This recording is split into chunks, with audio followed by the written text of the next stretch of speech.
सुभद्रा योजना टंका पाई अपेक्षा करिसेंती देई नाहंती एई डॉक्यूमेंट जम्मा आसीबनी सुभद्रा टंका जानि नियंतु केउ डॉक्यूमेंट नदेले सुभद्रा टंका आसीब नाही। ता पूर्वरु वीडियो को लाइक एवं चैनल को सब्सक्राइब न करिथिले एबे ही सब्सक्राइब करि नियंतु। भाजपा सरकार सुभद्रा योजना प्रथम किस्ती रे महिला को 5000 टंकार भाउचर आसीछि।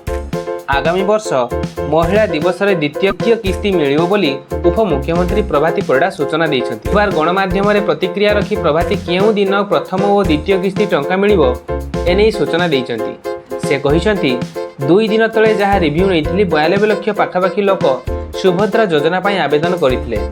आमे 25 लाख 11,000 लोकंकु देइछु आ गोटिया सप्ताह मध्य रे 1 कोटी लोकंको आवेदन बधा आसीछिबो। जो माने आवेदन करिसेंती समस्तंकर वेरिफिकेशन करिवे।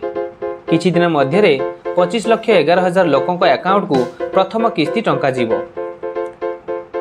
जदि प्रथम किस्ती जाई नथिबो तेबे मार्च 8 रे समस्तंको एककालीन 2टी किस्तीर टंका अर्थात 10,000 टंका मिलिबो। सुभद्रा फॉर्म पूरण बेले तार पंजीकरण फॉर्म सह आपनको किछि जरूरी डॉक्यूमेंट देबाको पड़िबो।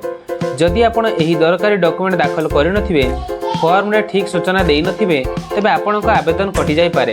एहा परे भी आपण पुनः आवेदन कले आपनको टंका मिलिबो नाही। आवेदनकारी को नारे आधार कार्ड और कार्यक्रम बैंक अकाउंट थिबा दरकार। बैंक सह आधार संजोग होइथिबा जरूरी। ता सहित हिताधिकारी को मोबाइल नंबर टी मध्य आधार कार्ड सह लिंक होइथिबा आवश्यक। एथि सह सुभद्रा फॉर्म दाखल बेले आपनको आधार जेरक्स राशन कार्ड एवं कार्यक्रम बैंक अकाउंट खातार जेरक्स दाखल करिबा जरूरी। एथि सह बायोमेट्रिक भी सठिक भाव में देइथिबा दरकार। एहा परे आपनको जनसेवा केंद्र ऑर्डिनरी जनसेवा केंद्र एक रसीद कार्ड देवे जेउथिरे आपणकर सीरियल नंबर लेखा हिथिबो। ए सब जरूरी डॉक्यूमेंट दाखल करिनथिले आपणको आवेदन कटिजिवो आ आपण टंकाटीए मध्य पाइबे नाही।